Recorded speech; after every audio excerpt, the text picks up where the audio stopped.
Good morning, students. Today we are starting with a new topic, that's P block elements.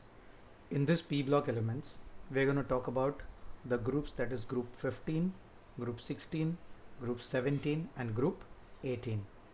Now first of all, whenever I talk about what we call as nothing but the P block elements, what exactly are the P block elements?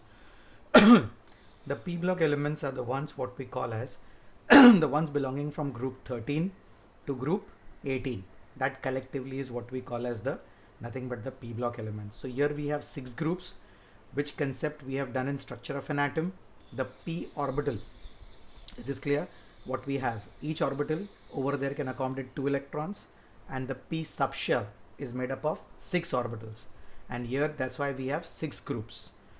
And all P block elements, when the electrons will enter, what is the general electronic configuration? Ns2 Np 126. So all electrons are going only in its outermost shell. So if electrons are going only in its outermost shell, we say for these elements over there nothing but, we will say okay, for these elements only the valence shell is incompletely filled. Okay, so that is the part what we have with respect to these elements. All right, that's one. Then the second concept we have, P block elements are what we call as normal elements. That's one, only the valence shell incompletely filled. Now let's start with elements of group 15. I want everybody just keep a book or a page with you, so you know some important shortcuts are there what I have made here. I'll give it to you. Okay, now starting with elements of group 15, what we have, first of all, group 15 is called the nitrogen family. So the elements there, what we see, we have nitrogen, we have phosphorus. So please write down in a group part what I'm saying, just write it down on a page like in a group. Okay, we have nitrogen vertically, nitrogen, phosphorus, arsenic, As, antimony, capital S and a small b, bismuth, B and a small I, and moscovium, capital N and a capital M and a small c. I repeat the elements: nitrogen, capital N, then phosphorus, then arsenic, A capital, S small, then antimony, S capital, B small, then bismuth, B capital, I small, and moscovium, capital M and a small c. Now how do I first of all know their atomic numbers? Very easy, we have to just remember one, rest you can do it. I'm just teaching you the shortcut part how to do it. Nitrogen we all know, hydrogen, helium, lithium, beryllium, boron, carbon, nitrogen, 7. Nitrogen atomic number 7, so put 7 there. Now for phosphorus, what we do, people, add 8. So 7 plus 8, right, for phosphorus now 15. For arsenic, to 15 you add 18. All right, so 15 plus 18, that's gonna be 33. To this 33, now you will add again 18. So 33 plus 18, that's gonna be 51. And to this again you will be adding over there nothing but 32. So if you add 32 to 51, that will be for bismuth. So 51 plus 32, that's gonna be 83. And after bismuth again you will add 32. So you have 83 plus 32, that is 115. I repeat, nitrogen is 7, so you add 8. All right, that is the elements in the second period over there, what we call 8 elements. So add 8, so 7 plus 8, 15. To 15 you will add 18 now. All right, so 15 plus 18, that's 33. To 33 again you will add 18. So 33 plus 18 over there, so that's gonna be nothing but 51, that's antimony. After 51 you will add 32, that's the longest period, that's the 6th and the longest 7th longest period there. So 51 plus 32, that's gonna be 83. And to 83 again you will add 32, so that's 83 plus 32, that's 115, that's moscovium. So the elements here what we have, just see on the slide please, group 15 elements, that's over here. If I have to talk,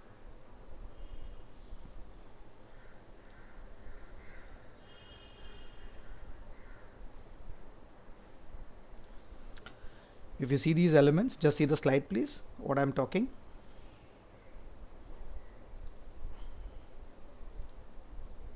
That's nitrogen, phosphorus, arsenic, antimony, bismuth and moscovium. These are the elements what we have. Okay, now group 15 elements, people, are also called nicogens, PNI Pnicogenes. Nicogens comes from the word nicomygs. Nicomygs means, nico means suffocation. They are suffocating odor, and genes means producer. So suffocating odor producing compounds. That's what we call them as nicogens. That's one. Now here I have made a mnemonic over there. I have made it in Hindi and it's little catchy, little filmy types. Listen to me carefully. Nitrogen, phosphorus, arsenic, antimony, bismuth, moscovium. 6 elements. So the mnemonic goes, please write down. Nana Patekar आज सबसे बिगड़े Moscow में. नाना पाटेकर आज सबसे बिगड़े Moscow में. Let's start. Nana, N, nitrogen. Patekar, that's going to be phosphorus. Aj, arsenic. Sabse, that's antimony, Sb. Bigde, B, Pi, bismuth. Moscow में, Moscow, moscovium. So easy to remember the mnemonic. I repeat once again. Nana Patekar आज सबसे बिगड़े Moscow में. Okay.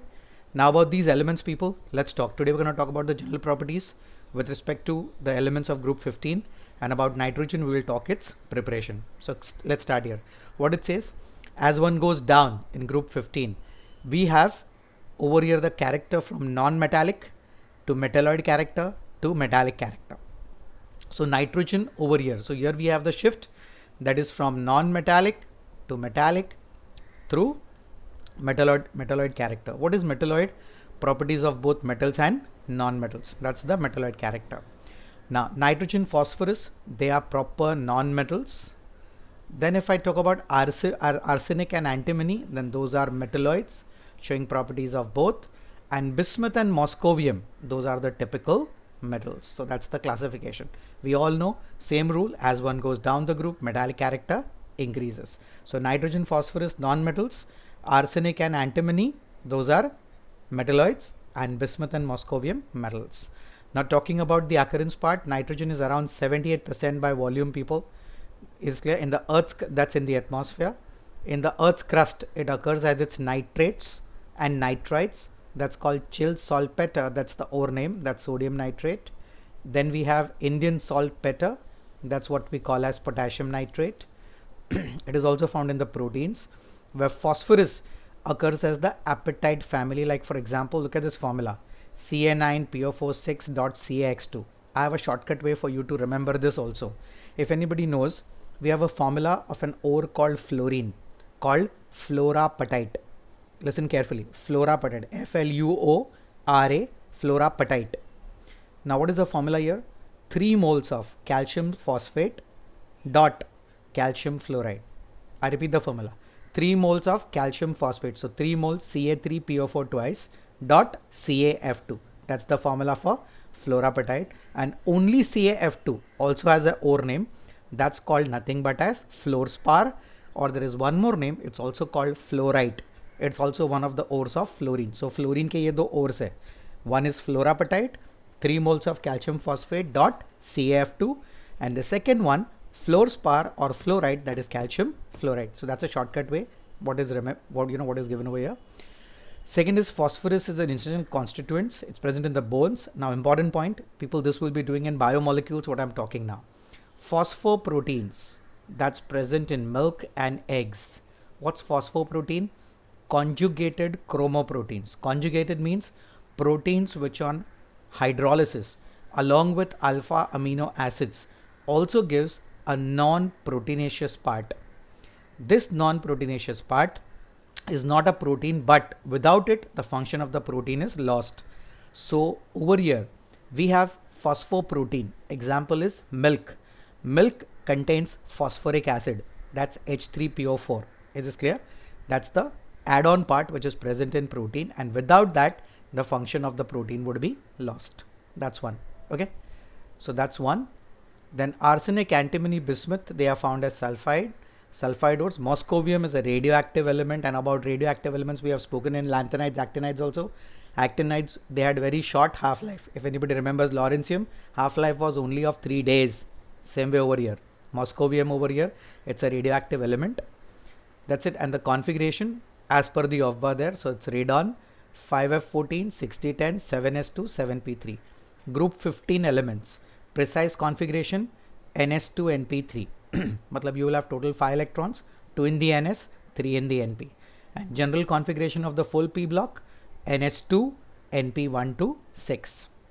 That's one. Now let's go on to the next part. Now first we have the physical properties. Let's discuss a little bit, and based on this we will talk about each properties. People, important the configurations what I just discussed. That's 7 2s2 2p3, 15 phosphorus, arsenic, so a 3d comes, so the shielding effect is what we can see. Then same way antimony, you have 4d10, 5s2 5p3, and bismuth will have the, over there the shielding will be the weakest because it's 4f14, 5d10, then 6s2 6p3. So here also people, we will come across an important feature. What is that? Inert pair effect will be seen over here. Okay, I value, people, that is the part where generally the order is very simple. Third I is always greater than second, greater than first, because as you remove an electron, nuclear charge goes on increasing. Nuclear charge increases, I value increases. Both are directly proportional.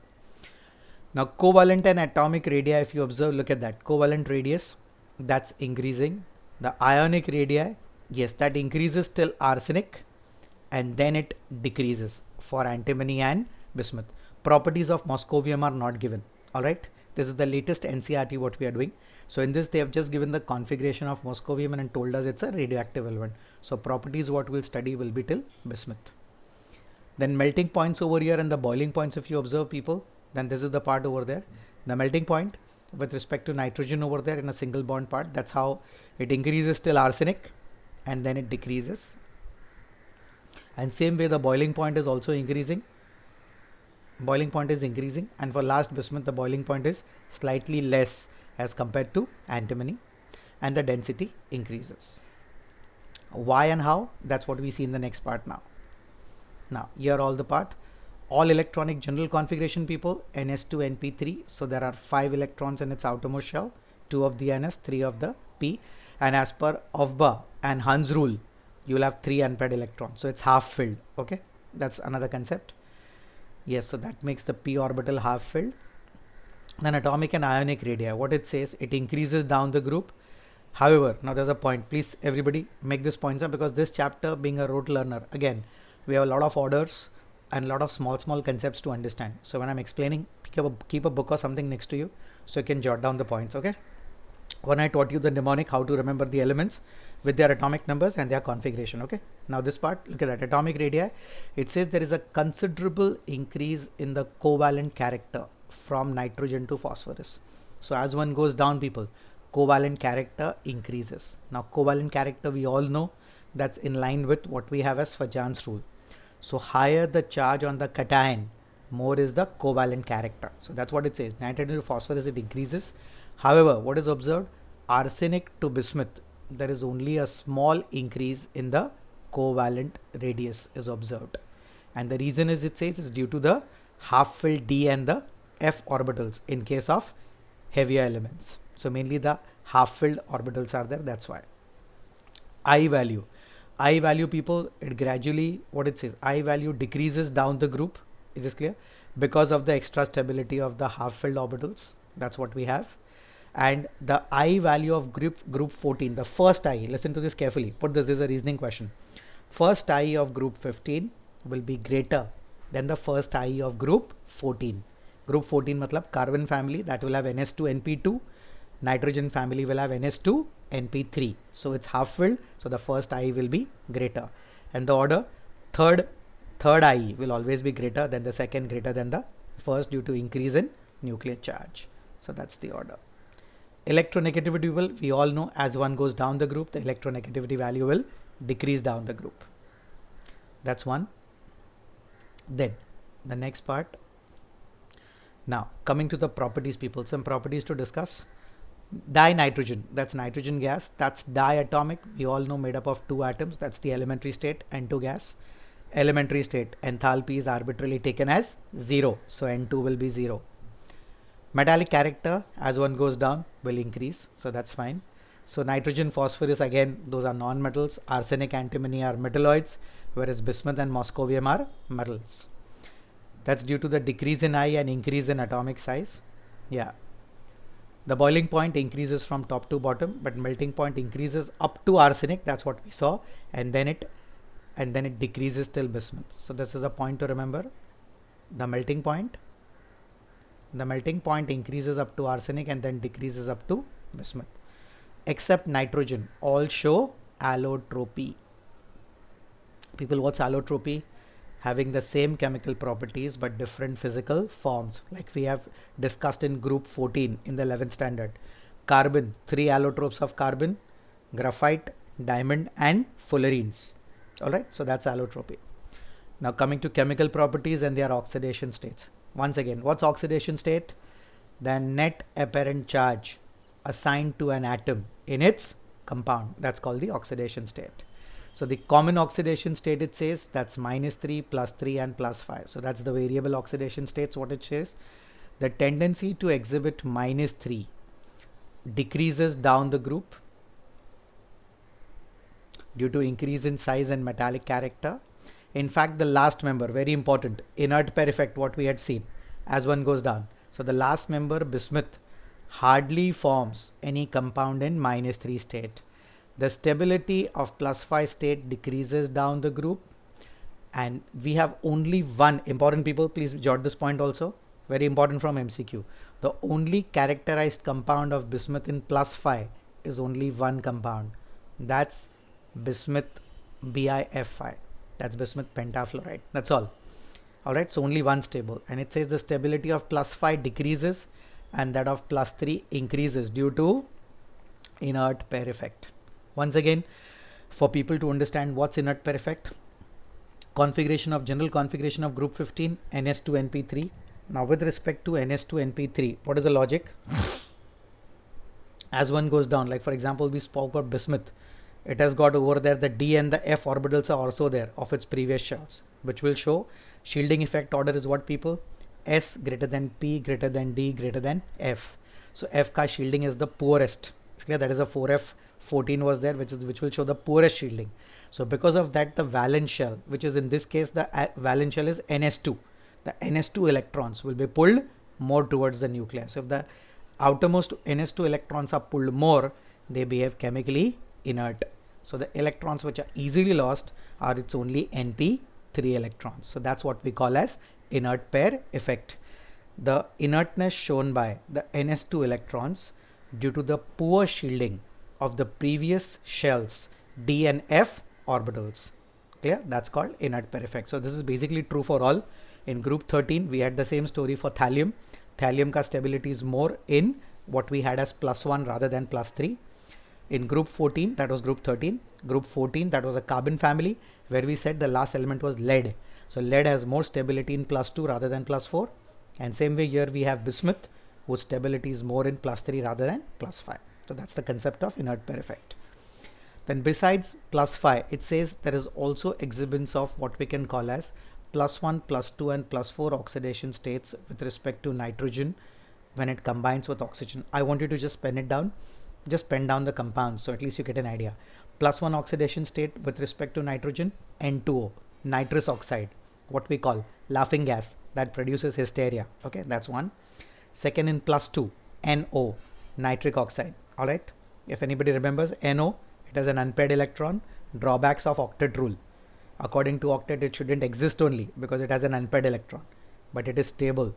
Is this clear? The reason was because of its resonance. So in NO, nitrogen will show +2, and the last we have, that's nothing but what we call as +4 state. That compound is two compounds we can have: NO2, nitrogen dioxide, the reddish brown gas, or we can have its dimer, N2O4, dinitrogen tetroxide. There also nitrogen will be +4. So that's one. However, it does not form. People, important reasoning question, pen this. Nitrogen does not form compounds in +5 states. Is this clear? Why? Very simple answer. Nitrogen is all the electrons are in the second shell, 2s2, 2p3, no vacant d orbital.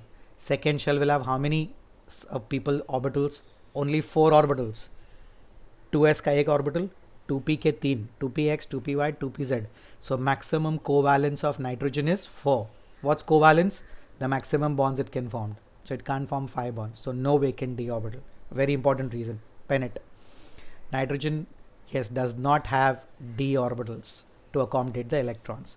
Phosphorus also shows +1 and +4 oxidation states in some of its oxo acids. I've told you. What's oxo acids? Oxygen containing acids. Please make a note.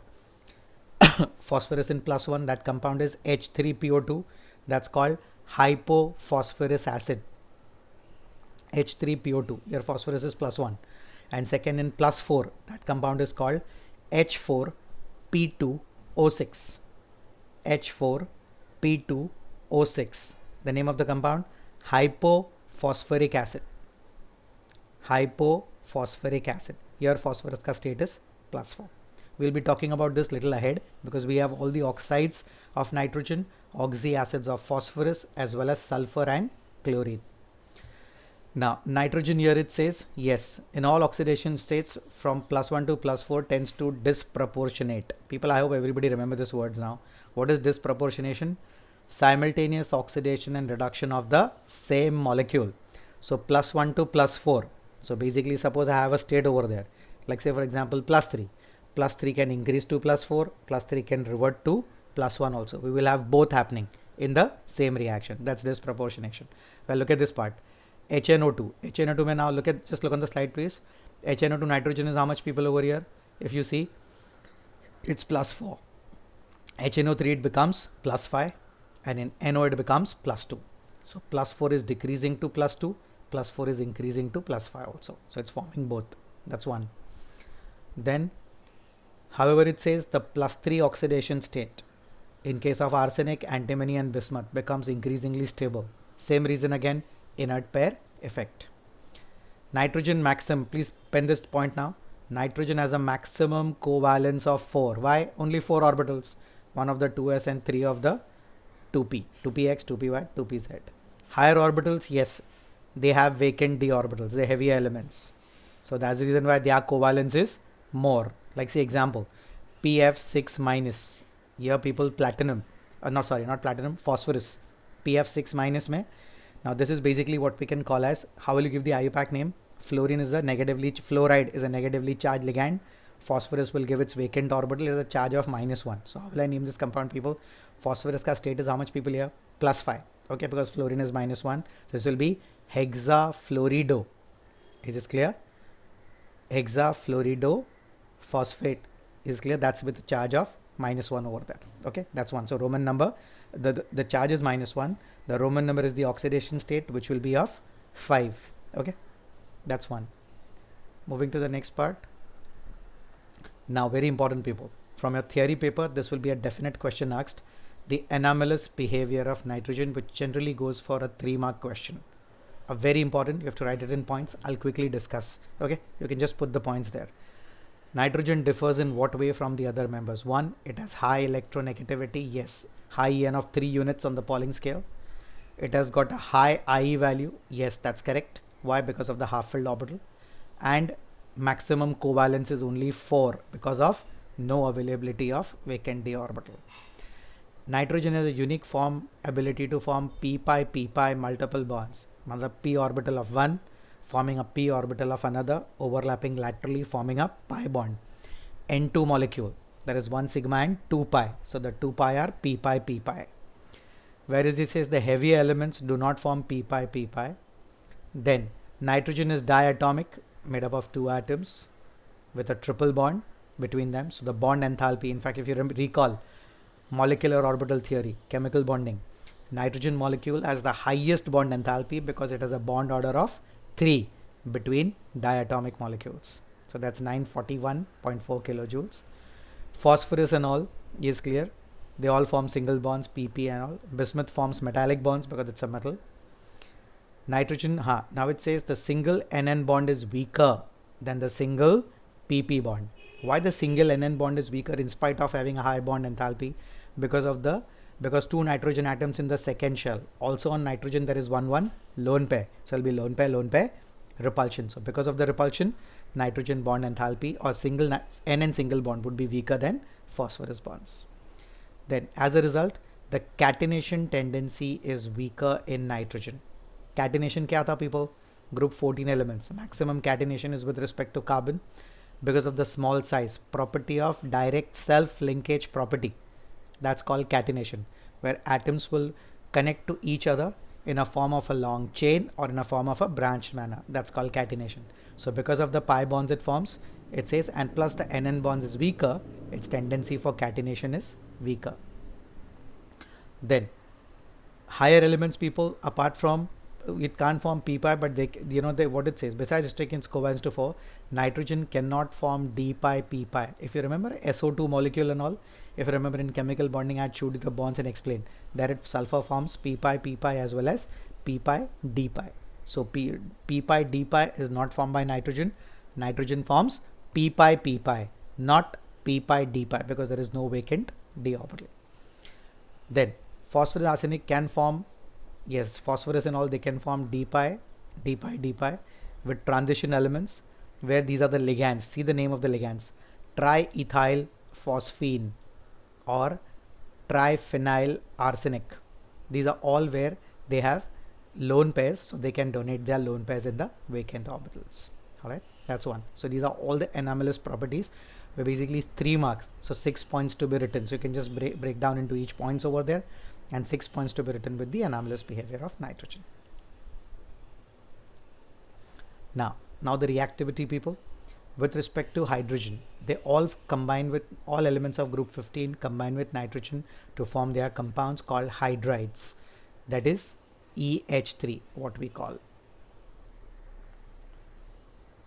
Okay, now what it says, the stability of hydrides decreases as one goes from nitrogen to ammonia to bismuth. So ammonia would be the most stable hydride, and bismuth hydride would be the least stable one, and that can be observed from their bond dissociation enthalpy value. For people down in the table, look at that bond dissociation enthalpy. If you see for ammonia, 389, very high, whereas bismuth there is no value only given to us. All right, so the value is decreasing, so ammonia would be the most stable hydride. Then it says reducing character increases as one goes down the group, because metallic character is more, no?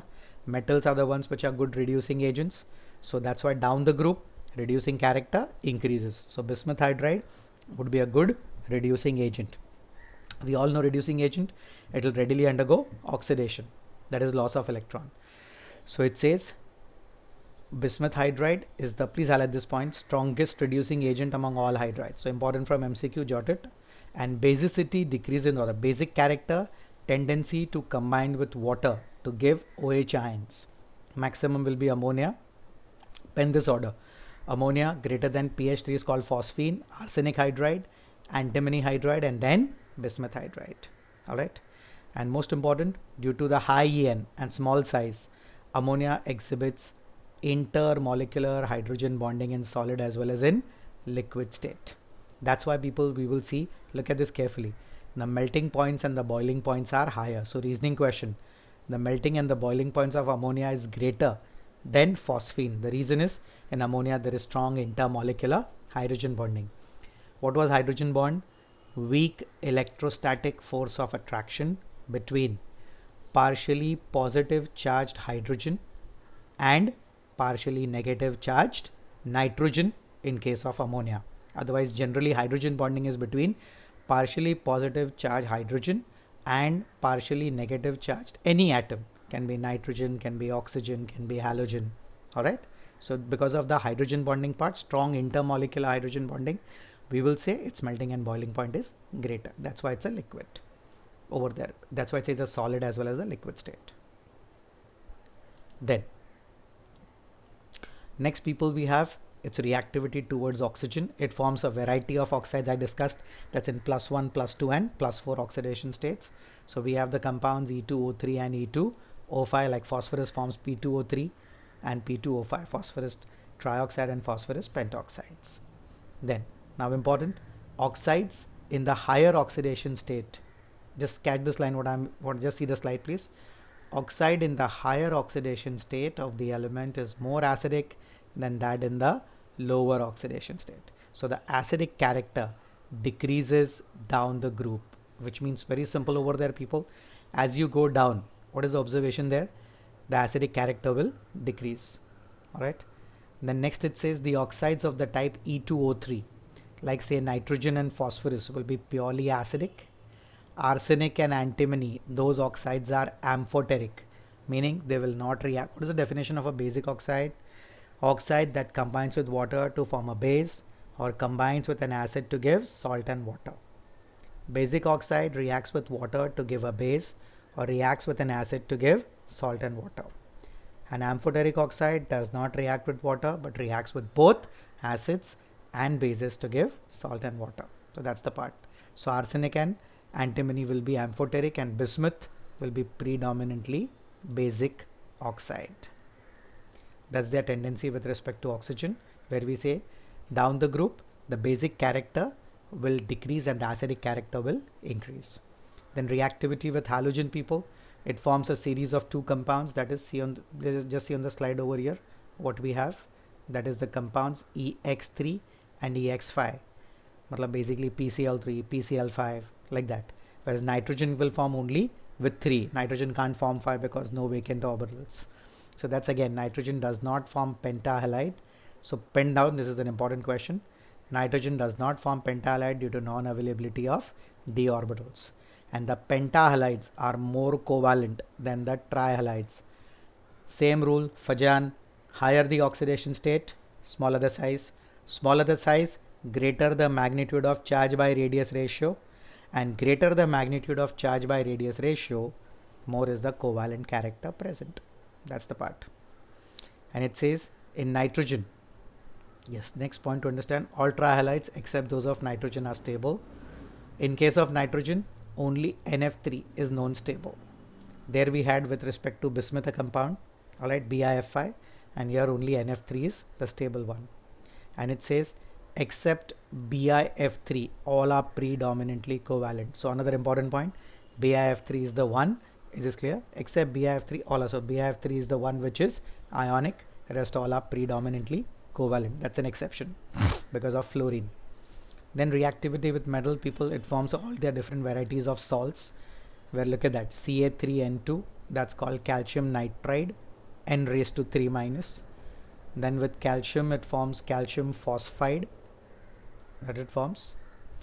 Then sodium arsenide, zinc antimonide, and bismuth and magnesium bismuthide. Those are the compounds.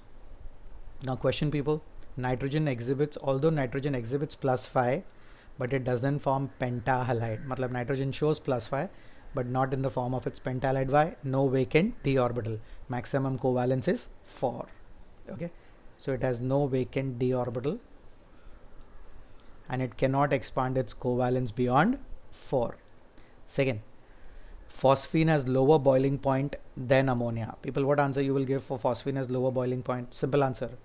Phosphine will not show hydrogen bonding, whereas in ammonia, nitrogen shows intermolecular H bonding. So that's what it says. pH molecules are not associated through H bonding. Okay. Now let's do some of the in-text questions. I want to write these answers. See what it says. Why are pentahalides more covalent than trihalides? Pentahalides, oxidation state is +5. Higher the oxidation state, smaller the size, more the covalent character. So that's the answer. That's one. Second, why is BiH3 the strongest reducing agent among all the hydrides of group 15 elements? Okay. Why? People, what is the reason for it? Why is BiH3 strongest reducing agent? It is the least stable hydride. As one goes down, what did we discuss? Ammonia at the top is strongly basic. BiH3 would be the least basic. That's why we say this is the strongest reducing agent. So as one goes down, we said basic character decreases, acidic character increases, and as you go down, reducing character also increases. So BiH3 is the strongest reducing agent. That's one. Okay. Then next, people, now I want to talk about, so here we are done with the general properties of group 15. Now we'll talk about today about nitrogen. What is nitrogen? What are the methods of preparation? There are 2 methods we have. We'll discuss that. And that's it. And the structure of ammonia. That's all for today.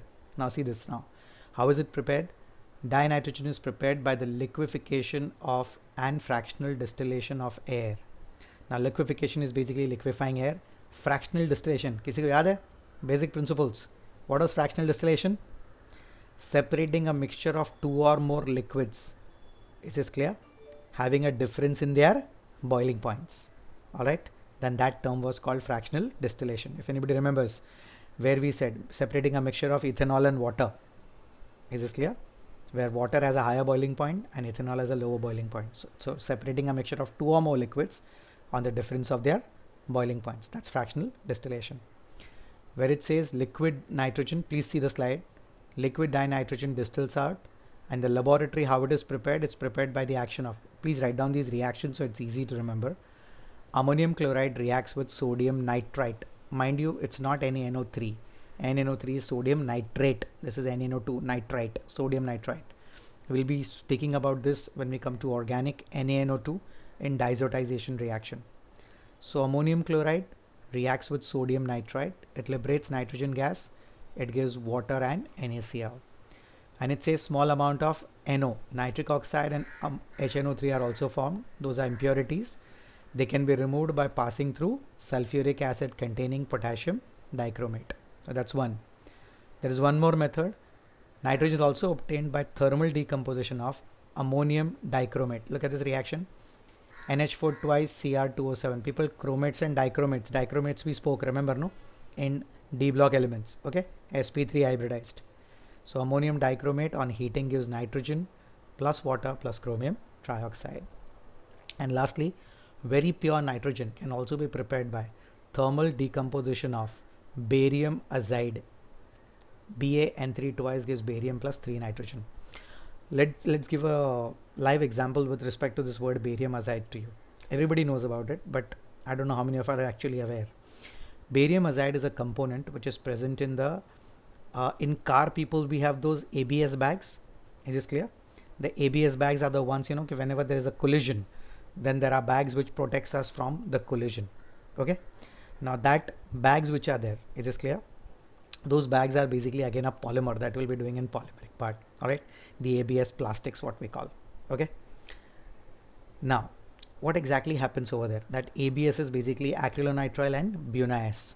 Those are the name of the polymers we'll be doing over there. Now what happens? Suppose we are going to have an impact. Then there are sensors in the car which detect now a collision is going to happen.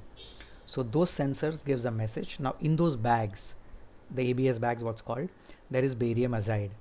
So when that collision is just gonna happen or about to impact, that barium azide is ignited inside, and that barium azide, the same reaction takes place. It gives barium plus it liberates nitrogen gas. So the gas which inflates in the bag, so when there's a proper collision, we don't get hurt. Otherwise the bones and we have a probability of getting hurt very badly, sometimes can lead to death also. So these bags, airbags which are formed, the airbags, what you call. So the gas which is inflated in this, that's nitrogen gas, and it's the same reaction. Got it? So barium azide is ignited, the sensors will give the message, and nitrogen gas is filled in those bags. So when we impact, we don't feel the collision too much, or we are prevented from getting damaged. Okay. Now coming to the properties, it's an odorless gas. Two basically isotopes we have. Isotopes, everybody remembers, same atomic number but different mass number, and isotopes occupy the same position in the periodic table. So true isotopes 14 and 15. Less solubility, nitrogen is inert. Why? Because of a high bond enthalpy. Then at high temperature it combines with metals, forming its nitrides. I told you, N raised to 3 minus. And with non-metals it forms covalent nitrides. Like say with lithium it's Li3N, lithium nitride. With magnesium it's magnesium nitride. Then it combines with hydrogen, people. That's what we have in the presence of a catalyst. People, that catalyst is Fe, ion. That's the Haber's process, what we have, preparation of ammonia. Where the enthalpy of formation is negative. People, negative matlab this is an exothermic reaction. And it also combines with oxygen at a very high temperature, at about 2000 Kelvin. Matlab it's endothermic. Is this clear? To form NO. So basically all the oxides of nitrogen, NO, N2O, N2O4, N2O5, all are formed at very high temperature. So those are basically endothermic. If you remember thermodynamics, we have discussed enthalpy of formation may be positive or may be negative. Okay. Then Now people, the uses of nitrogen, it's in the manufacture of ammonia and other industrial chemical. Example, people please write this down in your books. Calcium cyanamide. Please write down the reaction, how is it prepared. CaC2, याद है, preparation of acetylene, hydrocarbons.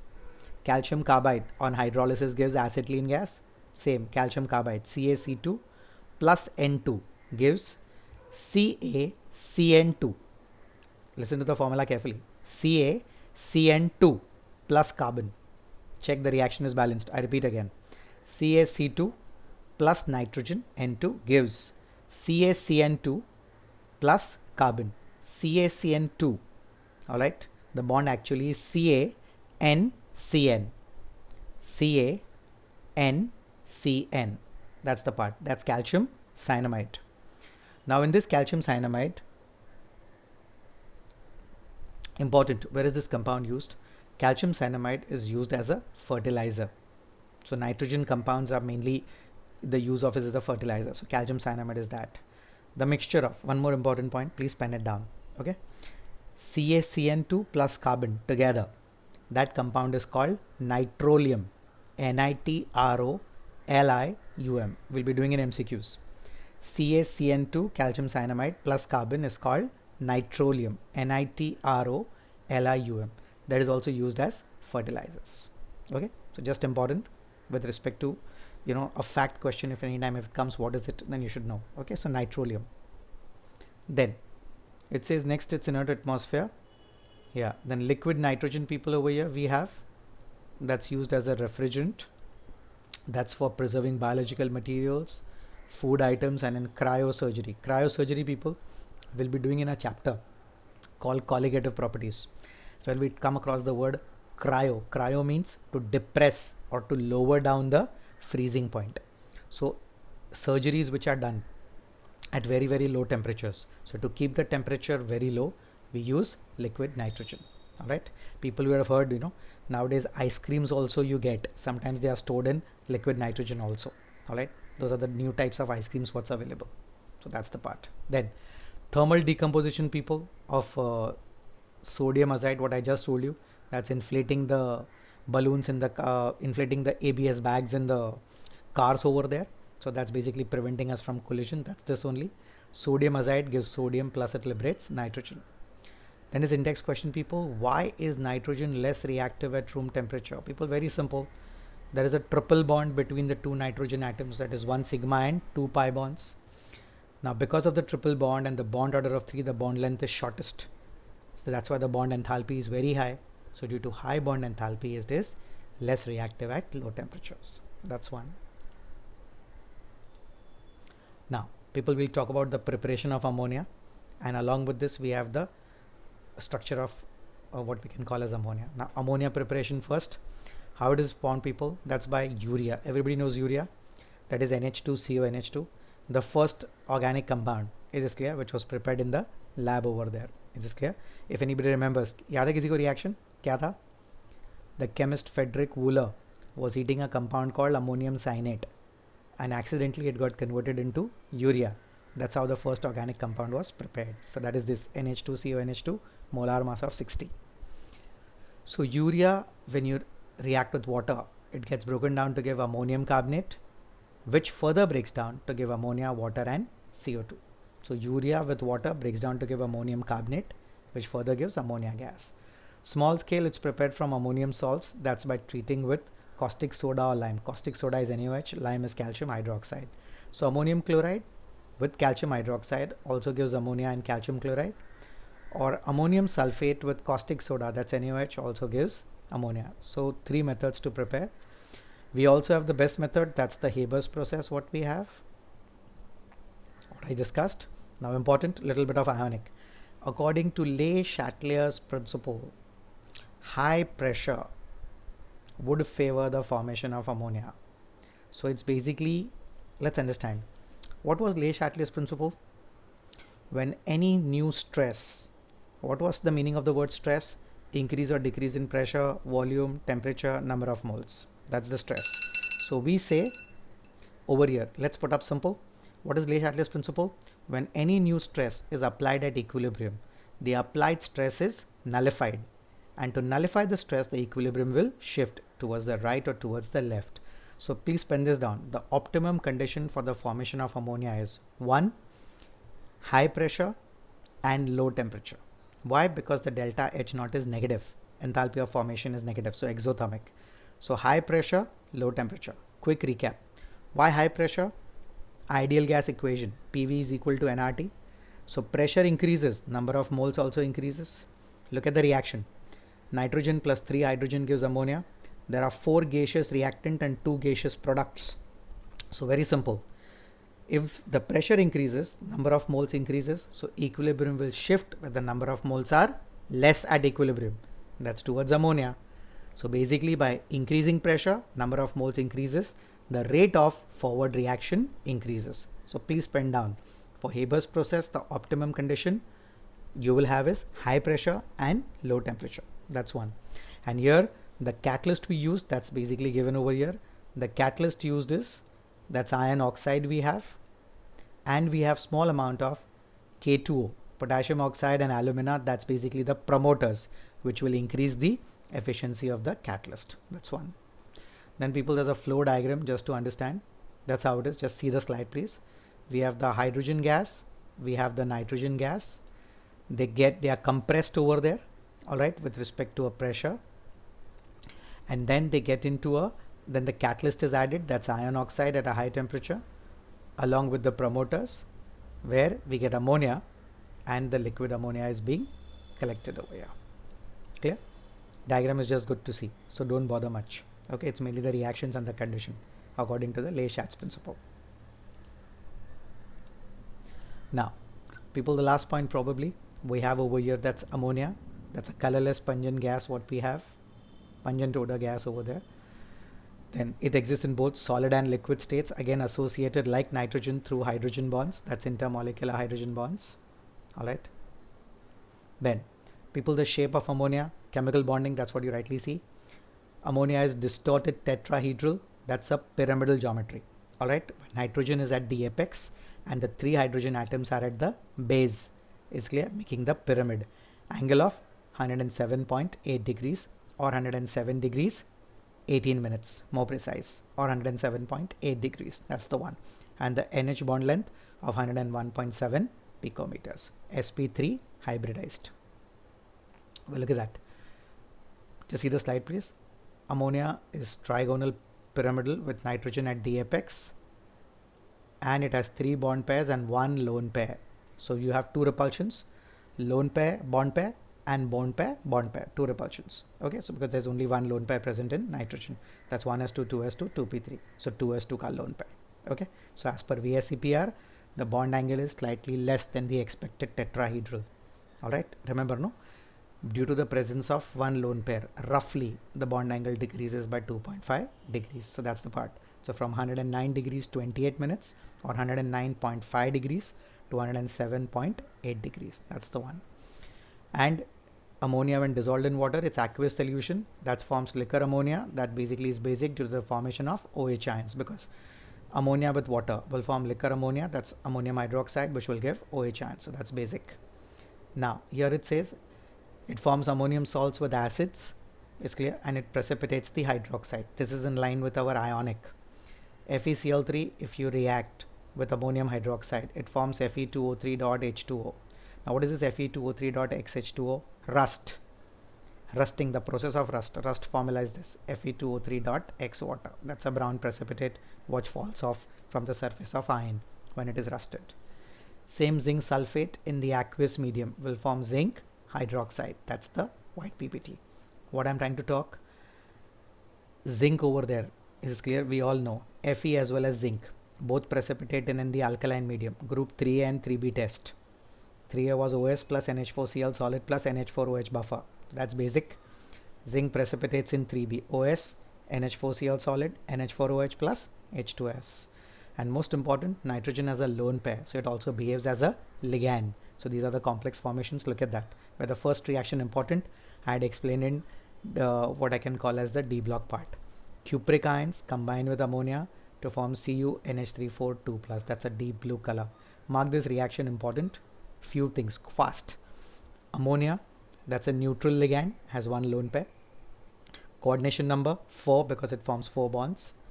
What is the hybridized state? DsP2. It's a square planar structure where the complex would be paramagnetic because copper is in +2 state, so it's 3d9, so its one electron is unpaired. You can check the DNF ka slide.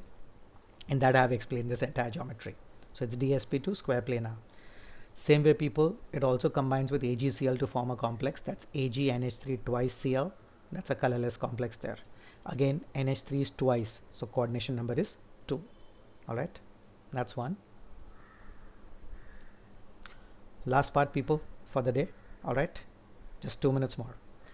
It's mainly in ammonia is used in nitrogenous fertilizers. That's ammonium nitrate, ammonium phosphate and ammonium sulfate and all. And liquid ammonia people also used as a refrigerant. So mainly fish preservation, what happens in all these fishing companies, they have refrigerators where there is liquid ammonia towers, they have whether cooling towers, or they have long refrigerating rooms where the temperatures are minus kept. That's with the help of liquid ammonia. Now questions to understand. Why does ammonia act as a Lewis base? Simple answer, because it is a lone pair, so it's a lone pair donor. So according to Lewis theory, lone pair donor is a Lewis base. And let's understand the in-text questions. Conditions required to maximize yield of ammonia. People, Haber's process, one line: high pressure, low temperature favors formation of ammonia. High pressure, so rate of forward increases because number of moles increases, so equilibrium will shift where the number of moles are less. And low temperature because the reaction is exothermic. And last, how does ammonia react with cupric ions? People, right now we discussed copper ammonium ion, CuNH3 raised to 2 plus. That's the part. So Cu2 plus 4 ammonia gives us CuNH3 raised to 2 plus, where the complex coordination number is 4. Copper is DsP2 hybridized, square planar structure, and one unpaired electron of the Cu2 plus, so 3d9. So the complex is paramagnetic. Okay, that's all people. We are done for the day. Next class we'll continue with this. Thank you.